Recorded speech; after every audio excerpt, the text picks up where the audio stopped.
Coaches, Rick Stewart of All Access Coaching. I'm really excited to bring you this free video, and make sure you hit the subscribe and like button down below. And if you hit the like and subscribe button, you'll get notified when we upload new content. We're uploading 3 or 4 videos every week. All right.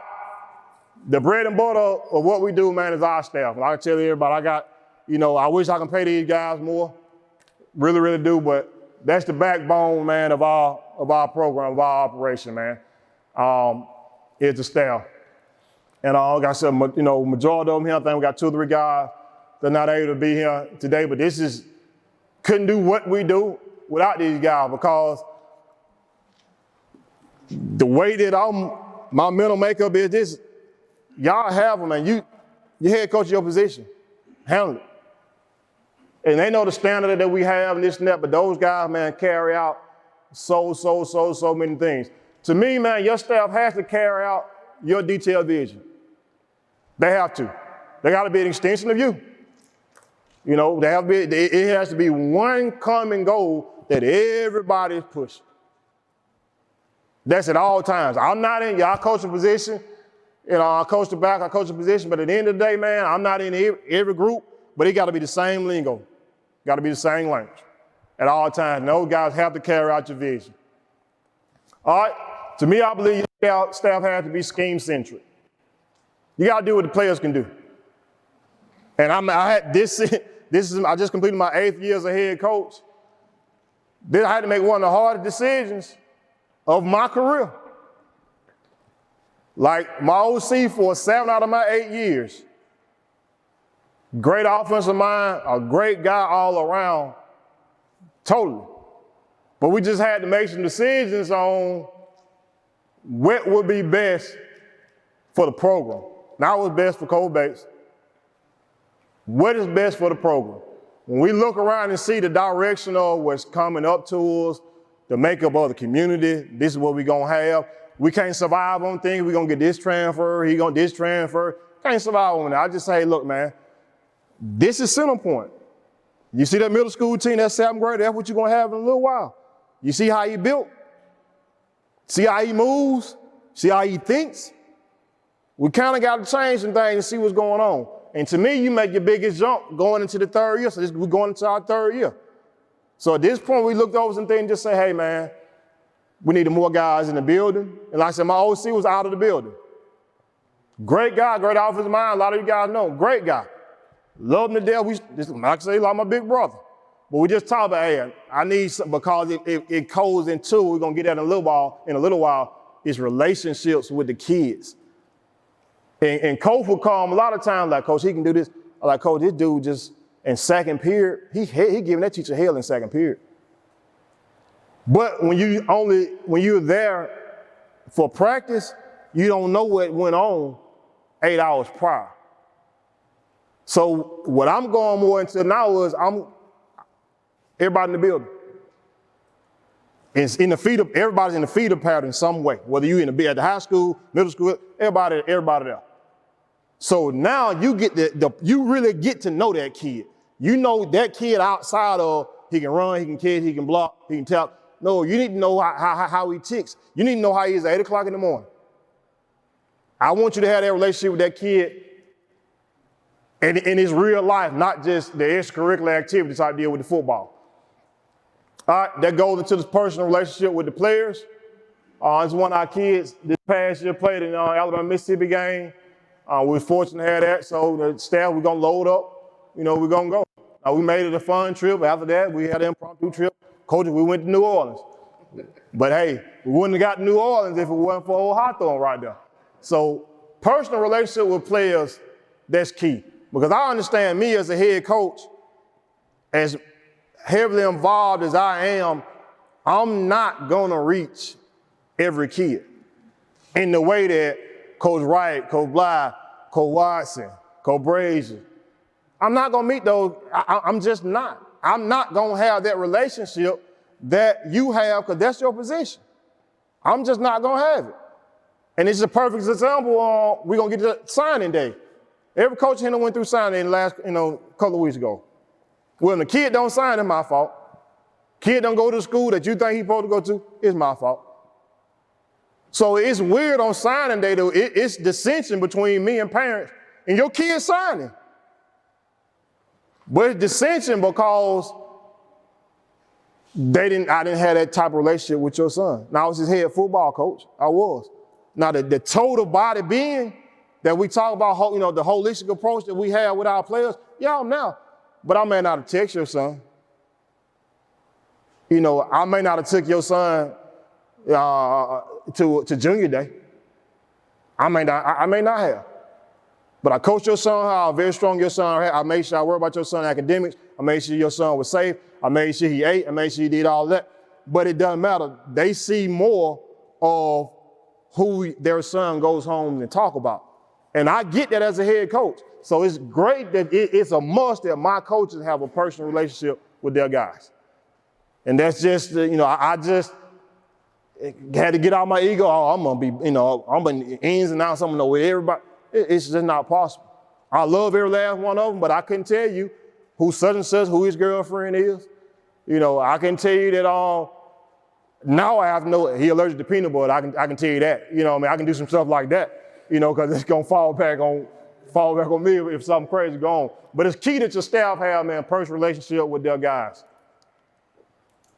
All right, we always talk about your staff got to have a voice. So it's a lot of time, man, that, a lot of pictures that I take is, you might not see me on it, is staff. It's team. Yeah, you handle it. Y'all handle it. Weight room, we come with the plan that we going to have together, but I sit back. I don't have a whistle in the weight room. I do it on purpose. All right, Coach Wright, Coach Burge, Coach Watt, Coach Blau, those guys in there, y'all handle it. Like I said, I'm more of an observer. I'm looking at I want to see that kid body language. That's what I'm basing off of. Man, how many reps you supposed to have? 10. How many you do? 8. And I go right now, hey, Coach Watt, Coach Brazier, he's skipping reps. They stop it right there, punish everybody. So that's my role of it. But the kids know, because this is what I look at as a head coach. If you do everything, at the end of practice, the first thing the first thing I say is this. After I talk, hey, coaches, y'all got anything? And coaches want to talk, they chime in, they go through it. Because I feel like as a head coach, if you're going to do if you're the only voice in your program, it's going to be a problem. Because now all of a sudden, they just only hear Coach Story. Now they hear Coach Williams every now and then. Whether they say it or not, they ain't respect Coach Williams that much. They not, because Coach Williams never say anything. He never addresses the team.